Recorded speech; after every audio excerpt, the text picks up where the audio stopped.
नमस्कार मित्रों। जिस क्षण आप इस संसार में अपनी पहली पुकार के साथ आगमन करते हैं, उस प्रथम पल से लेकर आपके जीवन की अंतिम श्वास तक एक शक्ति है जो परछाई की भांति निरंतर आपका साथ निभाती है। वो है आपकी श्वास। ये मात्र वायु का आवागम नहीं है, ये आपके अस्तित्व की लय है, आपके जीवन का संगीत है। जब आप उल्लास में हंसते हैं, जब वेदना में रोते हैं या जब गहन चिंतन में मग्न होते हैं, तब भी ये श्वास ही वो सूत्र है जो आपको इस भौतिक जगत से बांधे रखती है। किंतु आज मैं आपके समक्ष एक ऐसा सत्य उजागर करने जा रहा हूं जो संभवतः आपको स्तब्ध कर दे।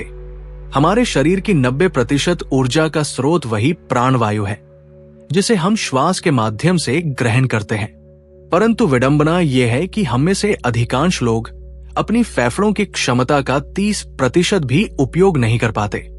तनिक विचार करें, महादेव शिव ने आपको जो अनंत सामर्थ्य प्रदान किया है, आप उसका केवल 1/3 हिस्सा ही जी रहे हैं। तो क्या ये आश्चर्यजनक नहीं कि हम अक्सर स्वयं को थका हुआ, निस्तेज और अपने ही जीवन के प्रवाह से टूटा हुआ अनुभव करते हैं?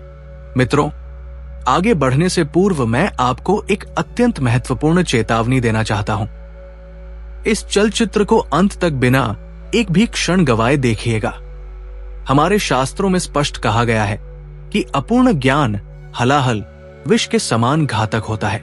यदि आपने श्वास की इन प्राचीन विधियों को आधा अधूरा सीखा या किसी मुख्य नियम को अनदेखा कर दिया, तो इसका आपके शारीरिक और मानसिक संतुलन पर विपरीत प्रभाव भी पड़ सकता है। अतः अपने स्वयं के कल्याण हेतु इस वीडियो के प्रत्येक शब्द को एकाग्रता से सुने और अंत तक हमारे साथ बने रहें। अब एक पल के लिए ठहरिए। क्या आपने कभी ऐसा अनुभव किया है कि आप जीवित तो है, परंतु भीतर से एक रिक्तता, एक खालीपन सा लगता है, मानो आपकी आंतरिक बैटरी पूर्णतः समाप्त हो चुकी हो।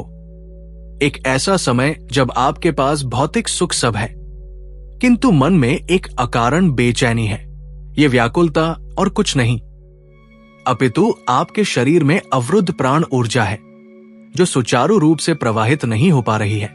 यदि आप मेरी इस बात से जुड़ाव महसूस कर पा रहे हैं और आपने भी कभी ये भारीपन अनुभव किया है, तो अभी कमेंट बॉक्स में जाकर लिखें आई फील 80। जी हां, लिखिए आई फील 80। जब आप ये लिखते हैं तो आप ब्रह्मांड को ये संकेत भेजते हैं कि आप परिवर्तन के लिए तत्पर हैं। हम इस चर्चा में ये समझेंगे कि कैसे अपनी श्वासों पर नियंत्रण प्राप्त कर आप अपनी ऊर्जा की रुकावटों को सदैव के लिए समाप्त कर सकते हैं। हमारे ऋषिमुनियों ने सहस्रों वर्ष पूर्व ही ये रहस्य जान लिया था कि श्वास केवल जीवित रहने का माध्यम नहीं है, अपितु ये वह कुंजी है जिससे आप अपने शरीर, मन और आत्मा के द्वार खोल सकते हैं। जो मैं आपको बताने जा रहा हूं वो कोई सामान्य सुझाव नहीं, बल्कि वेदों और उपनिषदों में निहित प्राचीन विज्ञान है। ये वो विधि है जिससे आप अपनी स्वयं की उपचार शक्ति को जागृत कर सकते हैं। तो चलिए इस यात्रा का आरंभ करते हैं और श्वासों के पीछे छिपे विज्ञान और आध्यात्म को समझते हैं। क्या आपने कभी विचार किया है कि आपकी वास्तविक ऊर्जा का उद्गम कहाँ है? हम सब मानते हैं कि भोजन से हमें शक्ति मिलती है। निस्संदेह भोजन आवश्यक है, किंतु क्या वो मूल स्रोत है? नहीं। हमारे प्राचीन योगी और महायोगी शिव के उपासक इस सत्य को भली भांति जानते थे। उन्होंने इसे केवल ब्रेथ नहीं कहा, उन्होंने इसे नाम दिया प्राण। प्राण का अर्थ है वो दैवीय जीवन शक्ति जो इस संपूर्ण ब्रह्मांड को संचालित कर रही है। जब हम सही विधि से श्वास लेते हैं तो हम केवल फेफड़ों में वायु नहीं भर रहे होते, हम साक्षात ब्रह्मांडीय ऊर्जा को, उस ईश्वरीय तत्व को अपने भीतर आत्मसात कर रहे होते हैं। परंतु आज की आपाधापी भरी दुनिया में हम ये भूल चुके हैं कि श्वास लेने की सही कला क्या है।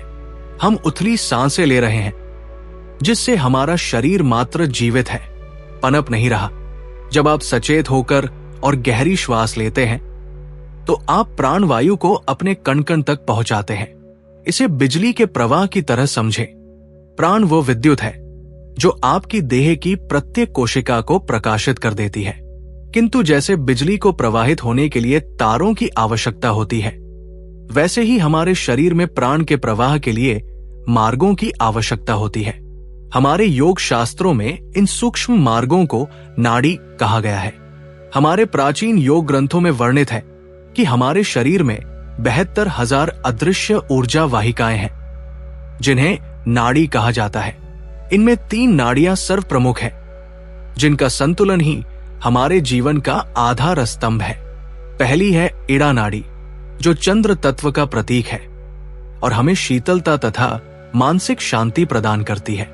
दूसरी है पिंगला नाड़ी, जो सूर्य तत्व का प्रतीक है और हमारे भीतर ओज, उत्साह और सक्रिय ऊर्जा का संचार करती है। और तीसरी सबसे रहस्यमयी है सुषुम्ना नाड़ी। ये वो मध्य मार्ग है जहां वास्तविक संतुलन और आध्यात्मिक चेतना का उदय होता है। जब प्राण ऊर्जा इन नाड़ियों में निर्बाध रूप से बहती है तो शरीर में कोई रोग नहीं टिक सकता और मन एक शांत सरोवर की भांति स्थिर हो जाता है।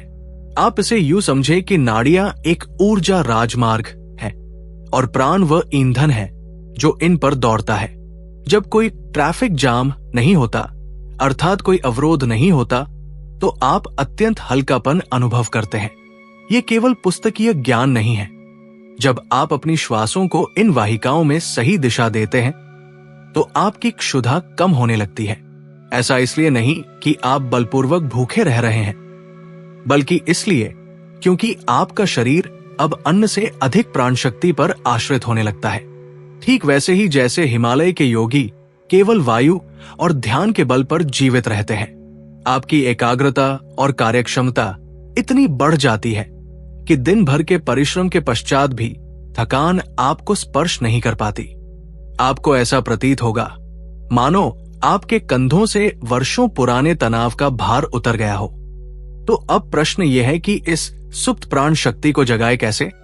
वर्तमान में हम अपनी ऊर्जा के लिए भोजन पर निर्भर हैं, किंतु जब आप श्वासों के स्वामी बन जाते हैं तो आप एक सीमित बैटरी मोड से निकलकर असीमित ऊर्जा स्रोत से जुड़ जाते हैं। प्रातः जागते ही आपको चाय या कॉफी की आवश्यकता नहीं होगी। आपकी अपनी सांसें ही आपको वह चेतना देंगी जिसकी आपको खोज है। जब हमारी श्वास उथली होती है तो प्राण का प्रवाह अवरुद्ध हो जाता है और यही रुकावट हमारे भीतर क्रोध, अवसाद और रोगों को जन्म देती है। किंतु गहरी और सचेत सांसें उन बाधाओं को ध्वस्त कर देती है। यह आपकी आध्यात्मिक यात्रा का प्रस्थान बिंदु है, जिससे आपकी अंतरात्मा की ध्वनि स्पष्ट सुनाई देने लगती है। अब मैं आपको वे 3 प्राचीन तकनीकें बताने जा रहा हूं जो इतनी सरल है कि कोई भी कर सकता है, किंतु इनका प्रभाव इतना गहरा है कि ये आपका संसार बदल सकती है। पुनः स्मरण करा दूं, वीडियो को आगे बढ़ाकर देखने की भूल कदापि न करें, क्योंकि यदि आपने श्वास का क्रम गलत कर दिया तो लाभ के स्थान पर शरीर में उष्णता या व्याकुलता बढ़ सकती है। अतः अत्यंत ध्यानपूर्वक श्रवण करें। सर्वप्रथम तकनीक है बेली ब्रीदिंग, उदर श्वसन। ये समस्त श्वसन अभ्यासों की आधारशिला है। अपनी रीढ़ की हड्डी यानी मेरुदंड को पूर्णतः सीधा करके बैठ जाएं, क्योंकि सीधी कमर में ही ऊर्जा का ऊर्ध्वगमन होता है। अपना एक हाथ उदर पर और दूसरा वक्षस्थल पर रखें। अब नासिका से गहरी श्वास भीतर लें और अनुभव करें कि आपका पेट फूल रहा है, जैसे कोई गुब्बारा वायु से भर रहा हो। छाती नहीं, अपितु पेट बाहर आना चाहिए। तत्पश्चात धीरे से मुख से श्वास छोड़ें और पेट को भीतर जाते हुए महसूस करें। यदि आपको रात्रि में अनिद्रा की समस्या है तो यह तकनीक रामबाण औषधि है। यह आपके तंत्रिका तंत्र को तत्काल शांत कर देती है और शरीर की प्रत्येक कोशिका को प्राण से भर देती है। इसका नियमित अभ्यास आपको धरातल से जोड़े रखता है और मन को भटकने से रोकता है।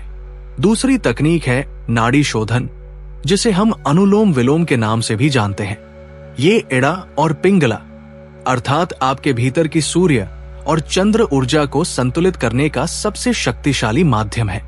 सुखासन में बैठें, कमर सीधी रखें, अपने दाहिने हाथ के अंगूठे से दाहिनी नासिका को बंद करें और बाईं नासिका से गहरी श्वास लें। फिर बाईं नासिका को अनामिका से बंद करें और दाहिनी से श्वास छोड़ें। अब दाहिनी से ही श्वास लें और बाईं से छोड़े। ये एक चक्र पूर्ण हुआ। इसे 5 से 10 मिनट तक दोहराएं।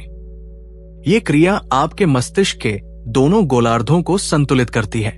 किसी महत्वपूर्ण बैठक या परीक्षा से पूर्व यदि घबराहट हो रही हो या मन में कोलाहल हो, तो नाड़ी शोधन कुछ ही पलों में आपको शांत कर देगा। यह आपके शरीर की 72,000 नाड़ियों का शुद्धिकरण करता है। तीसरी विधि थोड़ी उच्च स्तर की और अत्यंत प्रभावशाली है।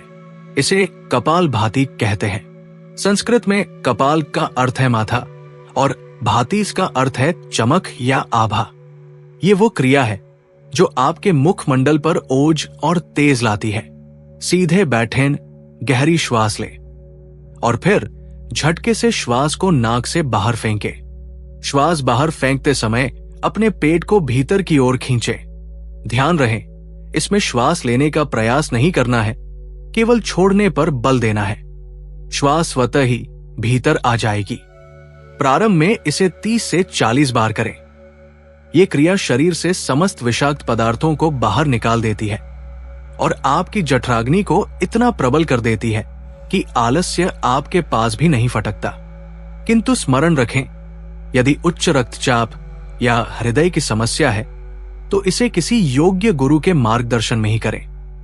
एक बोनस सूत्र जो आपको सदैव याद रखना है वो है आपका आसन या पोस्चर।